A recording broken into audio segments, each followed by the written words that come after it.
ಚಿತ್ರದುರ್ಗದ ರೇಣುಕಾಸ್ವಾಮಿ ಹತ್ಯೆ ಪ್ರಕರಣ ಸಂಬಂಧ ನಟ ದರ್ಶನ್ ಸೇರಿದಂತೆ ಇತರ ಆರೋಪಿಗಳ ವಿರುದ್ಧ ಹೆಚ್ಚುವರಿ ದೋಷಾರೋಪ ಪಟ್ಟಿಯನ್ನು ನ್ಯಾಯಾಲಯಕ್ಕೆ ತನಿಖಾಧಿಕಾರಿ ಸಲ್ಲಿಸಿದ್ದಾರೆ. ಪ್ರಕರಣ ಸಂಬಂಧ ಮೊದಲು ದೋಷಾರೋಪ ಪಟ್ಟಿಯಲ್ಲಿ 262 ಸಾಕ್ಷಿಗಳನ್ನು ಹೆಸರಿಸಲಾಗಿತ್ತು. ಈಗ 10 ಮಂದಿ ಹೆಚ್ಚುವರಿ ಸಾಕ್ಷಿದಾರರ ಹೇಳಿಕೆ ದಾಖಲಿಸಲಾಗಿದೆ. ಜೊತೆಗೆ ಪ್ರಕರಣಕ್ಕೆ ಸಂಬಂಧಿಸಿದ ಕೆಲವು ಫೋಟೋಗಳ ಎಫ್ಎಸ್ಎಲ್ ವರದಿ ಹಾಗೂ ದೂರವಾಣಿ ಕರೆಗಳ ವಿವರ ಸೇರಿದಂತೆ ವಿವಿಧ ದಾಖಲೆಗಳನ್ನು ಒಳಗೊಂಡ ಹೆಚ್ಚುವರಿ ದೋಷಾರೋಪ ಪಟ್ಟಿಯನ್ನು ಸಲ್ಲಿಸಲಾಗಿದೆ ಅಂತ ತನಿಖಾ ಮೂಲಗಳು ತಿಳಿಸಿವೆ. ಈ ನಡುವೆ ಆರೋಪಿ ನಟ ದರ್ಶನ್, ಪವಿತ್ರ ಗೌಡ ಸೇರಿದಂತೆ 16 ಮಂದಿ ಆರೋಪಿಗಳು ಮಂಗಳವಾರ ಸಿಸಿಎಚ್ 57ನೇ ನ್ಯಾಯಾಲಯದ ಮುಂದೆ ಖುದ್ದು ಹಾಜರಾಗಿದ್ರು. ಆರೋಪಿ ಪವನ್ ಗೈರಾಗಿದ್ರು.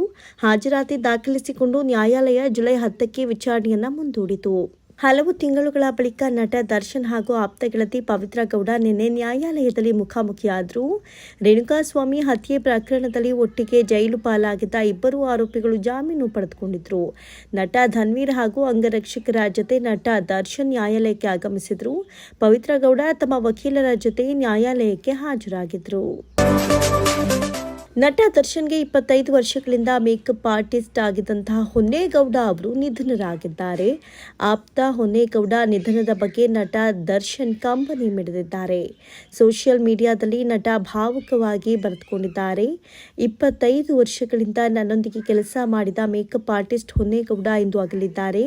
ಈ ಸುದ್ದಿ ನಮ್ಮೆಲ್ಲರನ್ನ ಶೋಕದಲ್ಲಿ ಮುಳುಗಿಸಿದೆ. ಅವರ ಕಲೆ, ನಿಷ್ಠೆ ಮತ್ತು ನಗುಮೊಗದ ಸೇವೆಯನ್ನ ಎಂದಿಗೂ ಮರೆಯಲಾಗದು.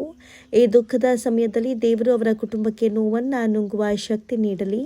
ಹೊನ್ನೇಗೌಡರ ಆತ್ಮಕ್ಕೆ ಶಾಂತಿ ದೊರೆಯಲಿ. ಓಂ ಶಾಂತಿ ಅಂತ ಇನ್ಸ್ಟಾಗ್ರಾಂನಲ್ಲಿ ಬರೆದುಕೊಂಡಿದ್ದಾರೆ. ಡೆವಿಲ್ ಸಿನಿಮಾ ಕೆಲಸದಲ್ಲಿ ದರ್ಶನ್ ಬ್ಯುಸಿಯಾಗಿದ್ದಾರೆ. ಈ ಚಿತ್ರದ ಶೂಟಿಂಗ್ ಭರದಿಂದ ನಡೀತಾ ಇದೆ. ಅವರೊಂದಿಗೆ ವಿನಯ್ ಗೌಡ, ಶರ್ಮಿಳಾ ಮಾಂಡ್ರೆ ಸೇರಿದಂತೆ ಅನೇಕರು ನಟಿಸುತ್ತಿದ್ದಾರೆ. ಮಿಲನ ಪ್ರಕಾಶ್ ಈ ಚಿತ್ರಕ್ಕೆ ಆಕ್ಷನ್ ಕಟ್ ಹೇಳಿದ್ದಾರೆ. ಈ ಹಿಂದೆ ದರ್ಶನ್ ನಟನೆಯ ತಾರಕ್ ಚಿತ್ರಕ್ಕೂ ಇವರೇ ನಿರ್ದೇಶನವನ್ನ ಮಾಡಿದ್ರು. ಸ್ಯಾಂಡಲ್ವುಡ್ನ ಸಂಜು ವೆಡ್ಸ್ ಗೀತಾ 2 ಚಿತ್ರ ರಿಲೀಸ್ ಆಗ್ತಾ ಇದೆ. ಮೊದಲ ರಿಲೀಸ್ ಅಲ್ಲಿ ಈ ಚಿತ್ರ ಸೋತ್ ಹೋಗಿದೆ. ಇದನ್ನ ಸಿನಿಮಾ ತಂಡವು ಒಪ್ಪಿಕೊಂಡಿದೆ. ಅದಕ್ಕೆ ಕಾರಣ ಏನು ಅನ್ನೋದು ಕೂಡ ಗೊತ್ತೇ ಇದೆ. ಅದನ್ನು ಚೆನ್ನಾಗಿಯೇ ಅರ್ಥ ಮಾಡಿಕೊಂಡಂತಹ ಡೈರೆಕ್ಟರ್ ನಾಗಶೇಖರ್ ಈ ಚಿತ್ರವನ್ನು ಎಡಿಟ್ ಮಾಡಿಸಿದ್ದಾರೆ. ಸ್ಟೇ ತಂದ ಕಾರಣ ಲ್ಯಾಬಲ್ಲಿಯೇ ಉಳಿದ ಆ ಬಾಕಿ ಉಳಿದ 20 ನಿಮಿಷದ ದೃಶ್ಯಗಳನ್ನು ಮತ್ತೆ ಸೇರಿಸಿದ್ದಾರೆ. ಹಾಗಾಗಿಯೇ ಈ ಚಿತ್ರ ಇದೀಗ 2 ಗಂಟೆ 21 ನಿಮಿಷವೇ ಆಗಿದೆ. ಹೊಸದೊಂದು ಫ್ಲೋ, ಕಂಪ್ಲೀಟ್ ಫೀಲ್ನೊಂದಿಗೆ ಇದೀಗ ರಿಲೀಸ್ ಆಗ್ತಾ ಇದೆ. ಈ ಒಂದು ರಿಲೀಸ್ ಖುಷಿಯನ್ನ ಚಿತ್ರದ ನಾಯಕ ನಟ ಶ್ರೀನಗರ್ ಕಿಟ್ಟಿ ಹಂಚಿಕೊಂಡಿದ್ದಾರೆ. ನಮ್ಮ ಸಿನಿಮಾ ಮತ್ತೆ ರಿಲೀಸ್ ಆಗ್ತಾ ಇದೆ. ಜನವರಿ 10ರಂದು ಈ ಚಿತ್ರ ರಿಲೀಸ್ ಆಗಿತ್ತು. ಹೈದರಾಬಾದ್ ವ್ಯಕ್ತಿ ನಮ್ಮ ಚಿತ್ರದ ವೇಳೆ ಸ್ಟೇ ತಂದಿದ್ರು. ಹಾಗಾಗಿಯೇ ಲ್ಯಾಬಲ್ಲಿಯೇ ಚಿತ್ರದ 21 ನಿಮಿಷದ ಫೋಟೇಜ್ ಅನ್ನ ಉಳಿದುಕೊಂಡ್ಬಿಡ್ತು. ಹಾಗಾಗಿ ಆ ಒಂದು ಸ್ಟೇ ಅನ್ನ ವಿಕೆಟ್ ಮಾಡಿಸೋದಕ್ಕೆ ನಮ್ಮ ಚಿತ್ರವನ್ನ ಹೇಗಿದೆಯೋ ಹಾಗೆ ರಿಲೀಸ್ ಮಾಡಿದ್ವಿ. ನಮ್ಮ ಸಿನಿಮಾ ಇದೇ ಜೂನ್ 6ರಂದು ರಿಲೀಸ್ ಆಗ್ತಾ ಇದೆ. ಎಲ್ಲೆಡೆ ಬರ್ತಾ ಇರೋ ಈ ಚಿತ್ರ ಅದ್ದೂರಿಯಾಗಿಯೇ ಬಂದಿದೆ. ಅದ್ಭುತವಾಗಿಯೇ ರೆಡಿ ಆಗಿದೆ. ಅಷ್ಟೇ ಅಲ್ಲ, ಹೃದಯ ಸ್ಪರ್ಶಿ ಕೂಡ ಆಗಿದೆ. ಈ ಬಾರಿ ನಮ್ಮ ಚಿತ್ರ ಎಲ್ಲರಿಗೂ ಇಷ್ಟ ಆಗೋ ರೀತಿನೇ ರೆಡಿ ಆಗಿದೆ ಅನ್ನೋ ಅರ್ಥದಲ್ಲಿಯೇ ಶ್ರೀನಗರ್ ಕಿಟ್ಟಿ ಹೇಳಿಕೊಂಡಿದ್ದಾರೆ. ಗೋಲ್ಡ್ ಸ್ಮಗ್ಲಿಂಗ್ ಪ್ರಕರಣದಲ್ಲಿ ಬಂಧನಕ್ಕೆ ಒಳಗಾಗಿದ್ದ ನಟಿ ರನ್ಯಾ ರಾವ್ಗೆ ಆರ್ಥಿಕ ವ್ಯವಹಾರಗಳ ವಿಶೇಷ ನ್ಯಾಯಾಲಯ ಷರತ್ತುಬದ್ಧ ಜಾಮೀನು ಮಂಜೂರು ಮಾಡಿದೆ. ಜೊತೆಗೆ ಪ್ರಕರಣದ 2ನೇ ಆರೋಪಿ ತರುಣ್ ಕೊಂಡರಾಜುಗೂ ಜಾಮೀನು ಮಂಜೂರು ಮಾಡಿ ಕೋರ್ಟ್ ಆದೇಶಿಸಿದೆ. 60 ದಿನ ಕಳೆದರೂ ಡಿಆರ್ಐ ಅಧಿಕಾರಿಗಳು ದೋಷಾರೋಪ ಪಟ್ಟಿ ಸಲ್ಲಿಸಿದ ಹಿನ್ನೆಲೆ ಆರೋಪಿಗಳು ಜಾಮೀನು ಕೋರಿ ಅರ್ಜಿ ಸಲ್ಲಿಸಿದ್ರು. ವಿಚಾರಣೆ ನಡೆಸಿದ ಆರ್ಥಿಕ ವ್ಯವಹಾರಗಳ ವಿಶೇಷ ನ್ಯಾಯಾಲಯ ಷರತ್ತುಬದ್ಧ ಜಾಮೀನು ಮಂಜೂರು ಮಾಡಿದೆ. ಇಬ್ಬರು ಶ್ಯೂರಿಟಿ, 2 ಲಕ್ಷ ಬಾಂಡ್ ಮೇಲೆ ಜಾಮೀನು ನೀಡಲಾಗಿದೆ. ಅಲ್ಲದೆ ಮುಂದೆ ಇಂತಹ ಕೃತ್ಯಗಳಲ್ಲಿ ಭಾಗಿಯಾಗದಂತೆ ಹಾಗೂ ದೇಶ ಬಿಟ್ಟು ಹೊರಗೆ ಹೋಗದಂತೆ ಸೂಚನೆಯನ್ನ ನೀಡಿದೆ. ರನ್ಯಾ ರಾವ್ ಪರವಾಗಿ ವಕೀಲ ಗಿರೀಶ್ ವಾದ ಮಂಡಿಸಿದ್ರು. ಆದರೆ ರನ್ಯಾ ರಾವ್ ಜಾಮೀನು ಪಡೆದುಕೊಂಡ್ರೂ ಕೂಡ ಬಿಡುಗಡೆಯ ಭಾಗ್ಯ ಇಲ್ಲ. ಕಾಫೆ ಪೋಸ ಹಾಕಿರೋ ಹಿನ್ನೆಲೆಯಲ್ಲಿ ರನ್ಯಾ ಜೈಲಿನಲ್ಲೇ ಇರಬೇಕಾದ ಪರಿಸ್ಥಿತಿ ಎದುರಾಗಿದೆ.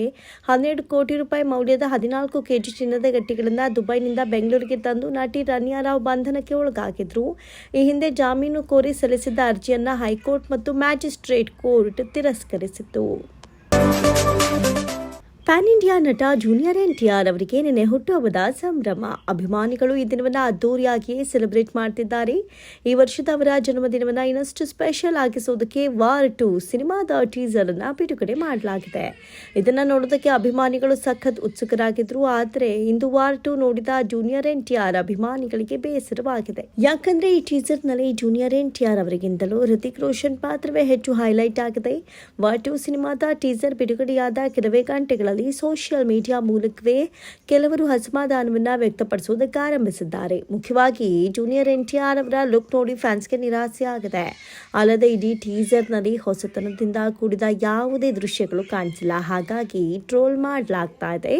ಜೂನಿಯರ್ ಎನ್ಟಿಆರ್ ಅವರು ಪ್ರಶಾಂತ್ ನೀಲ್ ಜೊತೆ ಸಿನಿಮಾ ಮಾಡ್ತಿದ್ದಾರೆ. ಎನ್ಟಿಆರ್ ಬರ್ತ್ಡೇ ಪ್ರಯುಕ್ತ ಚಿತ್ರತಂಡದಿಂದ ಯಾವುದೇ ಅಪ್ಡೇಟ್ ಕೂಡ ಸಿಕ್ಕಿಲ್ಲ. ಯಾಕಂದ್ರೆ ವಾರ್ 2 ಸಿನಿಮಾದ ಟೀಸರ್ಗೆ ಹೆಚ್ಚು ಪ್ರಚಾರ ಸಿಗಲಿ ಎಂಬ ಕಾರಣಕ್ಕೆ ಪ್ರಶಾಂತ್ ನೀಲ್ ಅವರ ಚಿತ್ರತಂಡ ಇಂದು ಸೈಲೆಂಟ್ ಆಗಿದೆ. ಇಷ್ಟೆಲ್ಲ ದಾರಿ ಮಾಡಿಕೊಟ್ರು ಕೂಡ ಅಭಿಮಾನಿಗಳನ್ನ ಇಂಪ್ರೆಸ್ ಮಾಡೋದಕ್ಕೆ ವಾರ್ 2 ಟೀಸರ್ ಸೋತಿದೆ ಅಂತಲೇ ಹೇಳ್ಬೋದು.